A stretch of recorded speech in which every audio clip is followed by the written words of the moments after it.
Padayon nga nagsaka ang kaso sa dengue sa Dakbayan sa Talisay. Upat na ang nakalas sa gumikan na sa maong balatian. Si Chona Carrion sa report.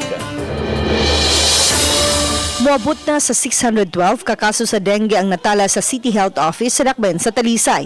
Upat na ang namatay ug ang 10 tiguang nagpangidaron og 45 anyos nga taga Barangay San Isidro. Nandito na to sa hospital, niya pa kami arang-arang na nauli na, nibalik. Pagka abutin na sa hospital, pagka magagawa na 24 hours.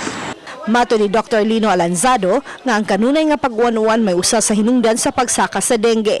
Kini gumikan kay daghan ang nagpundong tubig nga puyan sa lamok. Gawas sa missing operation, nagpahigayon usab sila og larvicidal operation sa mga dapit nga dunay mga kaso sa dengue aron mapugnan ang pagkatap niini. Kanunay ang pahinumdum sa City Health ngadto sa mga mulupyo ang regular nga paglimpyo sa ilang mga tugkaran ug pangbungkagon gyud ang posibleng itlugan sa makabatay nga lamok. Kanang larvicide siya kung naay cases niya. So far hinaon wala pa man say kanang grabe nga kalabitaw nag clustering. Ito lang sa lagtang naalaman sila kay dito dapit sa may sapa na duha to nga magsidingan so mahadlok sila nga mudagan og dili dayon ma-contain ba.